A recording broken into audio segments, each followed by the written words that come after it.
कुशीनगर में बेटे पर हुए जानलेवा हमले के बाद पीड़ित पिता ने थाने में तहरीर दी है। विशुनपुरा थाना इलाके के कोकिला पट्टी गांव में कल दोपहर अज्ञात हमलावरों ने युवक पर हमला किया था। गंभीर रूप से घायल युवक गोरखपुर अस्पताल में जिंदगी और मौत से जूझ रहा है। पिता ने आरोपियों पर सख्त कार्रवाई की मांग की है।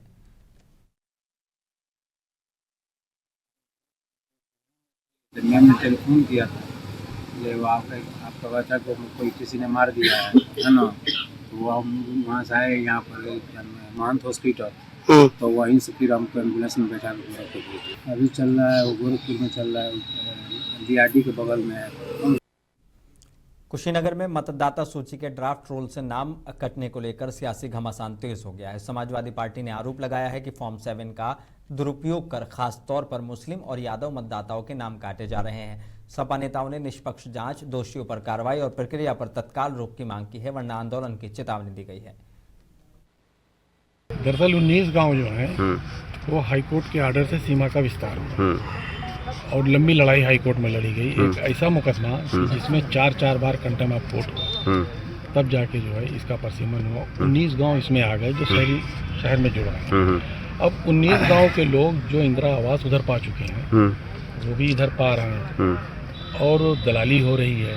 कुछ अमाउंट फिक्स कर दिया गया, शायद अभी DM साहब ने सब बताया। पूरी जानकारी उनको है, वो आप लोगों के माध्यम से भी हर जगह ये बात पहुंचाई जा रही है कि इस भ्रष्टाचार को रोका जाए। इसमें जो पात्र हैं उनको मिलना चाहिए, पात्र को ना देके जो हमारा कार्यकर्ता है भारतीय जनता पार्टी का, जो भारतीय जनता पार्टी के वर्कर का रिलेटिव है उसको दिया जाए, पात्रों को ना दिया जाए। ये इनका निशान है।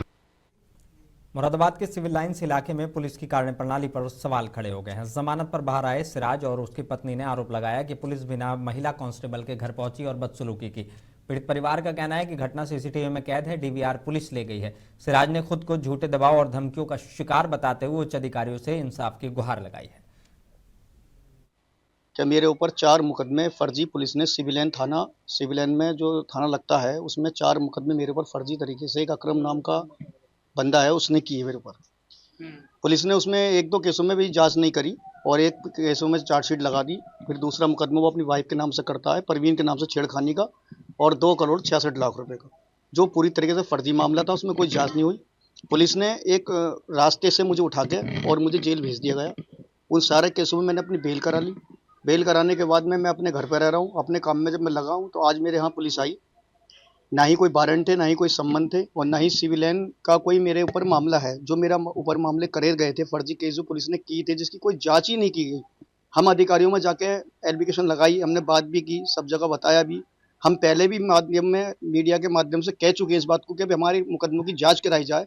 अगर हम गुनहगार थे तो उसका कोर्ट में मैटर जा चुका है, कोर्ट फैसला करेगा हम गुनहगार हैं कि नहीं है।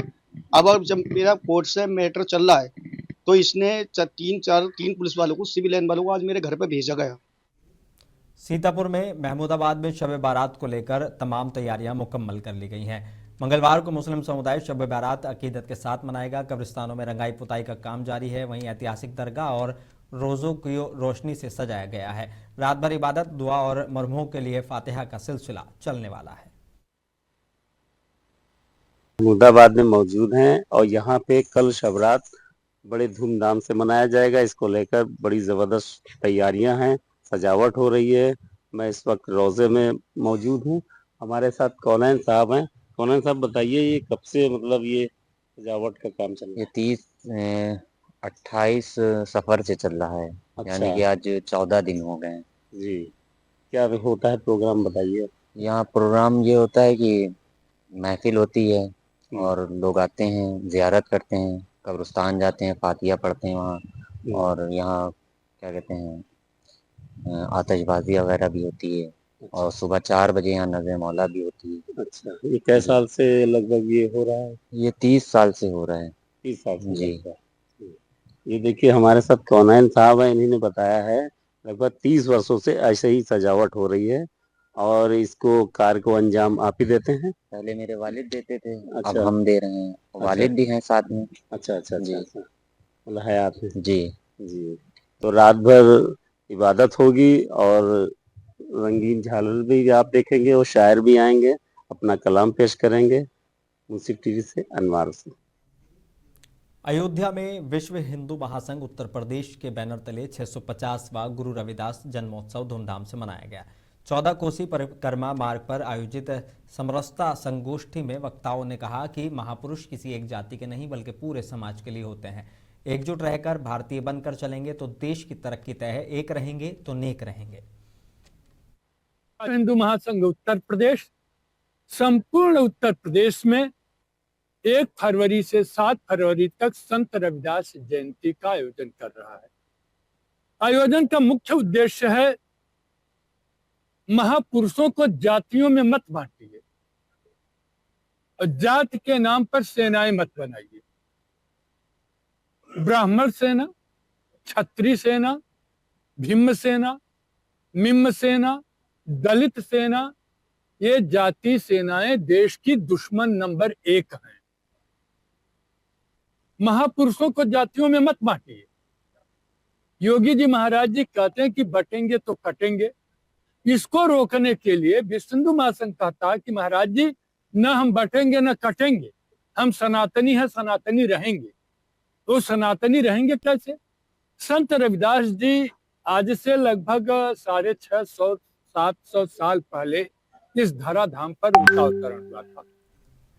उत्तर प्रदेश के अमरोहा में यूजीसी कानून के विरोध में किसान संगठनों और सामाजिक संगठनों ने कलेक्ट्रेट परिसर में जोरदार प्रदर्शन किया है। भारतीय किसान यूनियन, वीर सेना और स्वर्ण समाज समिति ने कानून को समाज में विभाजन बढ़ाने वाला बताया है। प्रदर्शनकारियों ने साफ तौर पर कहा कि सरकार इसे तुरंत वापस नहीं लेंगे तो चेतावनी भी दी गई है कि मांग नहीं मानी गई तो आंदोलन को प्रदेश भर में तेज किया जाएगा। देखिए, सरकार बांटने का काम आपस में खुद कर रही है, स्वर्ण समाज को और बीसी और एससी को, क्योंकि बच्चों को जरूरत रही थी बंटने की। ना किसी ने कानून मांगा, ना किसी ने कानून की मांग की। ये सरकार ने जबरदस्ती इनको बांटने का काम कर दिया है। जब क्या क्षत्रियों ने तो पहले से ही अपनी रियासतें दे दी, सब कुछ दिया है, फिर इन पर ऊपर से थोपा जा रहा है। हम 80% के बाद भी नौकरी नहीं लेते। बीसी समाज या एससी समाज को तो उसमें भी मिलता है, तो उसमें भी कभी कुछ नहीं कहा। लेकिन अब जो बच्चों को बांटा गया है, अब जो इनके ऊपर जबरदस्ती के दंड दिया गया है, जो जबरदस्ती हमें चक्कर काटने पड़ेंगे कोर्ट के और कचहरी के, ये सब जो कितना घिनौना वो हो गया है। यदि दूसरा बच्चा मुकदमा लिखने की ताल में ही लगा रहा तो दूसरे बच्चे को, अच्छे पढ़ने वाले को नीचे दिखाया जाएगा, उसको जो रोका जाएगा, ये सबसे गलत है। ये कानून वापस हो, एक समान, एकता, सबको एक जैसा रखा जाए। बड़ी खबर अमरोहा से है। नगर कोतवाली इलाके के बिजनौर रोड पर होटल के बाहर खड़ी बाइक चोरी हो गई। चोरी करने का स्टाइल आप देखेंगे तो खुद हैरान रह जाएंगे।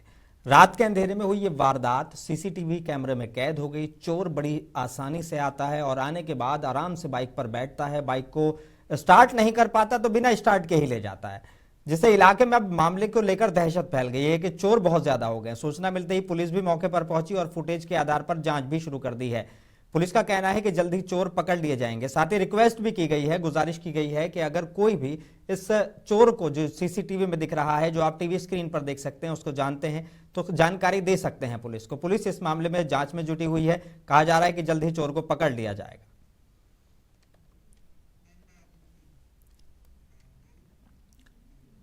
अमरोहा देहात इलाके में सोशल मीडिया पर वायरल एक कथित आपत्तिजनक वीडियो को लेकर माहौल गर्मा गया है। सुल्तानपुर गांव की एक युवती पर अभद्र टिप्पणी का आरोप लगा है, जिसके बाद आक्रोश फैल गया। मामले ने तब नया मोड़ ले लिया जब युवती का एक और वीडियो आया, जिसे माफीनामा वीडियो कहा जा रहा है। पुलिस ने दोनों वीडियो की जांच शुरू कर दी है। पुलिस इस मामले में जांच में जुटी हुई है। युवती दूसरी वीडियो में माफी मांगती हुई दिख रही है कि उसका इरादा किसी भी समाज को ठेस पहुंचाने का नहीं था। उत्तर प्रदेश के बिजनौर में हाथों में डंडे लिए लोगों का एक वीडियो सोशल मीडिया पर वायरल हो रहा है। आरोप है कि डंडों से लैस दबंगों ने एक परिवार के साथ मारपीट की और धमकी दी है। पीड़ित ने थाना चांदपुर में तहरीर देकर इंसाफ की गुहार लगाई है। मामला गांव बैरखेड़ा का बताया जा रहा है।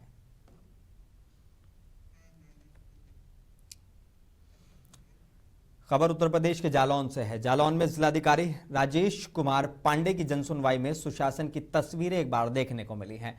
कुल 30 शिकायतों में से 22 का मौके पर ही निस्तारण कर दिया गया। यह दिखाता है कि जिलाधिकारी किस तत्परता से काम कर रहे हैं। अगर 30 शिकायतों में से 22 का मौके पर ही निस्तारण किया जा रहा है तो यह दिखाता है कि कितनी तेजी से काम हो रहा है। एक बुजुर्ग को श्रवण यंत्र और चश्मा मिला तो एक निराश्रित महिला को योजनाओं का लाभ दिलाया गया। त्वरित कार्रवाई से फरियादियों के चेहरे पर भी राहत साफ नजर आई। हर कोई डीएम साहब के इस कारनामे की तारीफ कर रहा है। खबर उत्तर प्रदेश के बरेली से है। बरेली के बहेड़ी में स्थित मदरसा जामिया अमजदिया अंसारुल उलूम में हिफ्ज़ कुरान की मुकम्मल तालीम पर रूहानी दस्तारबंदी की तकरीब अकीदत और सुकून के साथ संपन्न हुई। इस मौके पर हाफिज अब्दुल समद, मोहम्मद जावेद और मोहम्मद अरमान को दस्तार पहनाई गई। उलेमा ने कुरान की फजीलत और दोनों तालीम की अहमियत बताई है।